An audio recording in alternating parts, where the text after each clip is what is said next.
네, 오늘코의 당잠사입니다. 당신이 잠든 사이 전해진 소식들 확인해 보시죠. 그에 앞서서 오늘의 문장부터 열어보겠습니다. 한정원 시인의 시와 산책에서 추운 계절의 시작을 믿어보자는 챕터에 이런 문구가 등장합니다. 겨울은 겨울의 마음으로 견뎌야 한다. 봄의 마음으로 겨울을 보면 겨울은 춥고 비참하고 공허하며 어서 사라져야 할 계절이다. 그러나 조급해 한들 겨울은 겨울의 시간을 다 채우고 나서야 한동안 떠날 것이다. 이런 내용이 있습니다. 봄에 움트는 새싹과 꽃들에 대한 설렘과 그 흥분을 가지고는 잎을 다 떨군 앙상하고 마른 가지들을 견뎌낼 수 없다는 이야기인데요. 겨울은 모든 생명이 움츠러들어서 생명의 지박인 온전히 내부로만 집중되는 시기죠. 한 쌍의 떡잎이라도 초록을 내기까지 섣부르게 어떤 것을 움틔워 보려는 마음을 가진다면 그 겨울의 힘은 길러지지 않습니다. 투자자의 관점도 이와 마찬가지일 듯 싶습니다. 딱 2년 전 오늘 그 뜨거웠던 여름처럼 뜨거운 랠리를 보였던 그 시장을 바라보는 마음으로 지금의 시장을 바라본다면 참 견디기가 쉽지 않을 겁니다. 조급해한다고 시장의 겨울이 빨리 끝나진 않겠죠. 겨울에 극대화된 생명력의 잠재력을 믿으면서 시장의 추위를 견디고 봄을 준비하는 시간을 맞이하기를 바랍니다. 다음 보시죠. 미증시 보겠습니다. 특별한 이벤트 없이 잠시 좀 숨을 고르는 모습을 보였습니다.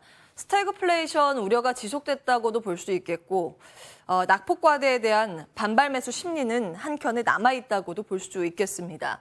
대형 기술주의 매도세는 좀 이어졌는데요. 반면에 대형 기술주 이들 종목보다는 그동안 훨씬 심각하게 빠진 성장주와 중소형주에는 저가 매수세가 유입됐습니다.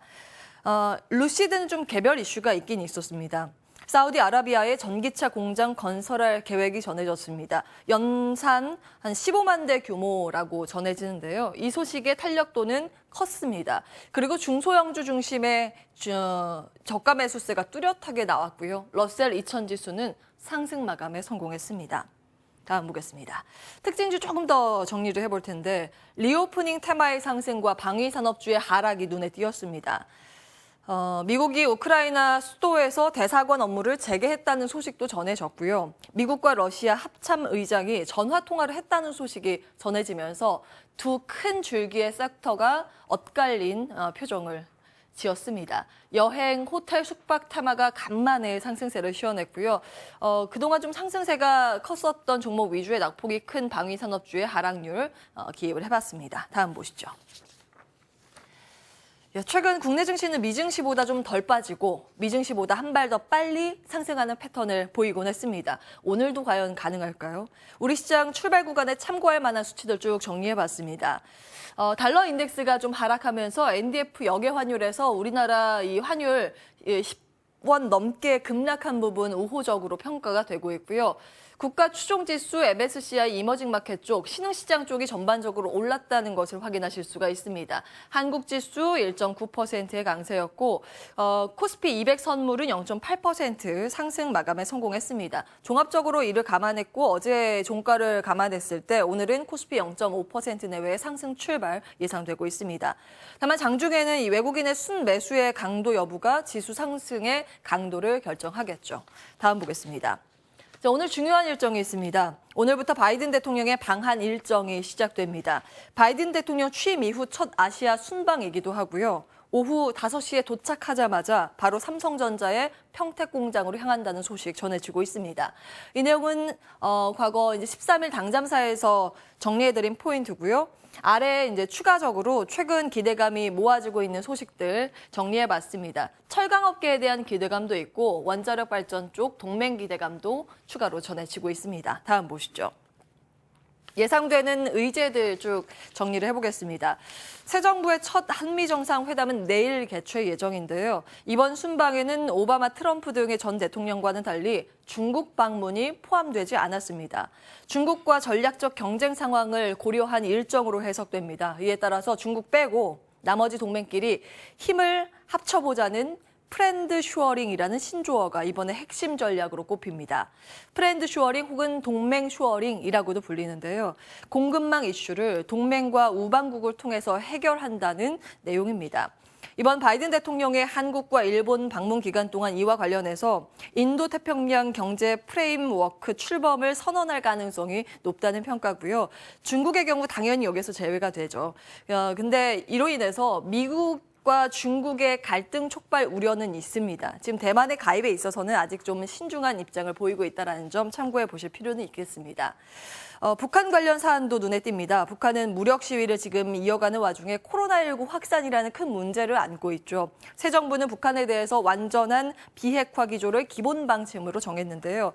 미국과는 지금 협의가 진행될 거로 관측되는 쪽은 인도적 백신 지원 여부와 북한의 반응, 그에 따른 어떤 내용이 나오는지 살펴볼 필요는 있겠습니다. 그에 따라서 남북 경협과 백신 관련주의 반응 함께 체크를 해보시면 되겠고요.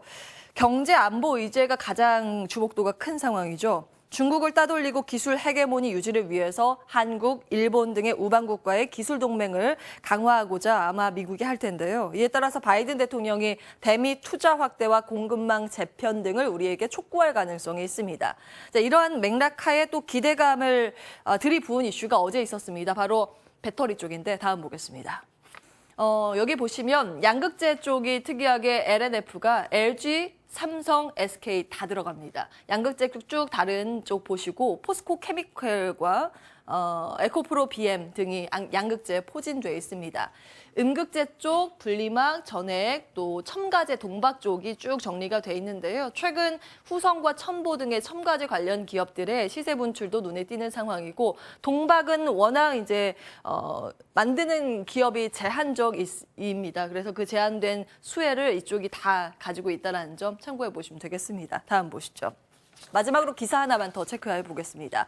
윤석열 정부에서 법인세를 인하한다는 방침이 전해지고 있죠. 사실상 이제 한국 증시의 부양책으로 지금 해석되는 분위기입니다.